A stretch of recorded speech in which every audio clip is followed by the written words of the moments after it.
Hi guys, Baiyina here from Baiyina.com, and for today's video we are going to review and revisit my life-changing portable washing machine, and I want to let you guys know how I use it, if I still like it, if I would still recommend it.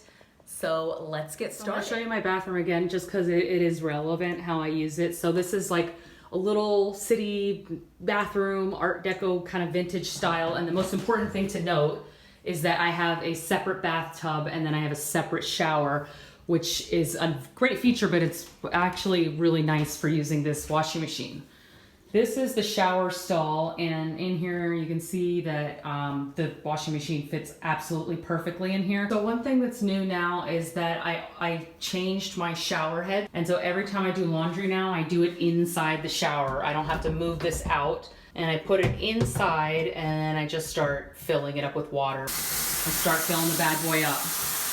The second thing I always have in this little shower stall is that this bucket. I just don't feel comfortable having an extension cord on the shower floor, so I keep it in a bucket. You might be wondering, how can you have electricity and water in the same space? Well, if you look over here, this is the plug for the unit. And it's got this extension cord, which I always keep looped over this way. Because the hose opening is down there for the pump, I feel like water is never really going to touch that area. And it's been working for me just fine. And then I'll take, when I'm going to do laundry, I'll just take this out of the bucket and I'll plug it in right here. Yes, that's kind of annoying. Yes, that is in the way. But again, I can do laundry in my own house. That's amazing. You know what I'm saying? And look how easy that is. So that's step number one, is just to fill it. Wait for that to fill. I just also wanted to address some other kind of comments that people have written on the original review. And a lot of people are like, oh my God, we have those washing machines in third world countries. We hate it. Ha ha ha. We've been using that for years. And here, don't you have hookups in America, and questions like that? My answer to you is yes. Most apartments have regular washer dryer hookups, or there is coin operated laundry in most apartment buildings in the United States of America. And obviously if you have a house, you're gonna have a regular washer and dryer. Until I found this portable washing machine at Goodwill over a year ago now, I never even knew these existed. However, I live in kind of a unique building. 4 of the units have washer and dryer and 2 of the units do not. Mine doesn't, and it doesn't below. And that is because of our layout. We have a better kitchen. Like the other guys have like triangular kitchen with a little niche for the washer and dryer.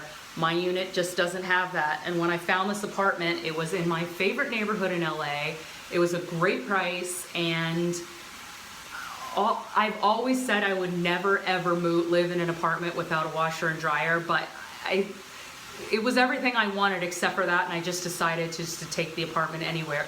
So even if I wanted to have a washer and dryer, I couldn't in this unit because it is not, the plumbing is not set up for a washer dryer. You have to have washer dryer hookups set up by a plumber coming out of your wall, and enough space for these units. So that's number one. The second reason is we don't have the coin operated laundry in this building because 4 of the units already have the washer and dryer, and our basements are super tiny just for the water heaters, so we just didn't get them. So that's kind of my thing. So I did my own laundry at the laundromat for years before. I hate it. It's one of the things I hate the most. So getting this has been an amazing, wonderful addition to my life. One thing that I did that I don't recommend is taking your clothes out of the washing part and then putting them in the spinner and then filling the spinner up with water. Some people had recommended doing that, like skipping a rinse cycle and just doing your rinsing in the spinner.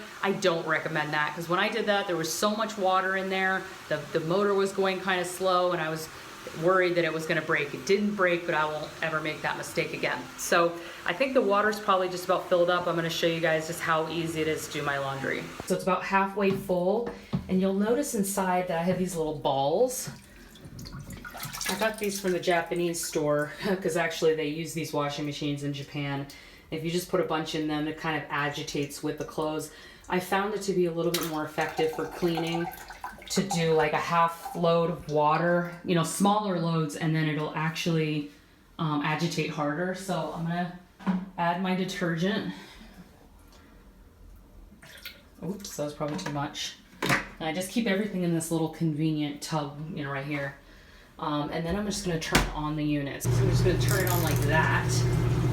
And it starts rolling. So I have a couple things that I'm gonna wash. Just toss in, whoops. Just gonna toss those in and let it roll. Do I wanna do that? Let me see. I'll show you everything. We're gonna go for the rope. Yeah.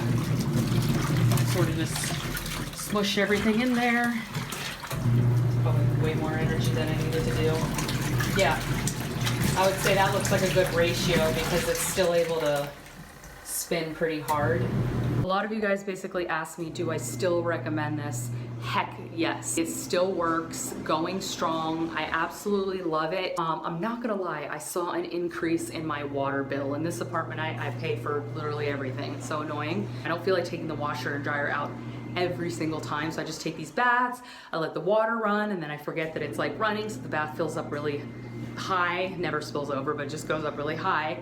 And so my water bill did increase, which was like seriously annoying. Lint is one of the things that this washing machine doesn't do that great on. You just have to like shake them out. I use like one of those lint removers, and there is something that you can buy, and it's Japanese. It's like a little lint bag. I haven't yet ordered them, even though it's been on my list. Now I've put all of the clothes that were just rinsed into the spinner part, and I've drained this. Now, if I was gonna do another load of laundry, I would just actually use the rinse water, add some soap, and do a new load.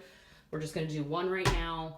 And then you take this guy, this fits right into the spinner, and you use this to put it on top of the clothes and smush it down. You wanna kind of just drain out excess water. And the key is to make sure that this little bin is compact. And then you just put this down, and then you turn on the spinner. This is the dryer. Okay, so one thing I learned about using the spinner is that you need to have enough weight and you need to have your clothes evenly distributed in that little spinner basket to get it going fast and efficient. If you don't put enough clothes in there, or it's kind of more weight on one side, it will kind of make a banging sound, and you have to open the lid and then smush them all down just to make sure there's enough weight. So in terms of drying my clothes, it's really, really simple. I just use a basic clothing dry rack. I store it right here in my linen closet, which is right next to the bathroom, and here's where the shower is. And it's just super simple. It comes out about 80% dry, and I just set the drying rack up in my bedroom and let it air dry. It doesn't take that long. So that's my update. I would say, like, obviously because the clothes don't go through an actual heated dryer. Sometimes you do need to iron your clothes. Honestly, it just really makes my life so much easier to not have to go to the laundromat. Obviously, I have like a big comforter and things like that, which every once in a while I'll take to the laundromat. But for all of my day-to-day needs, my clothing, my sheets, Milo's bed, dish towel, everything goes through this washer and dryer. So yeah, I'll put the link again to this unit on Amazon or an equivalent one if it's not available. I don't get any money for this. If you buy it through Amazon, you'll actually, I think I get a little percentage just by using my link, which would be super kind of you, but I love the product. So thank you guys so much for watching. Let me know your comments below, and I'll talk to you soon. Bye.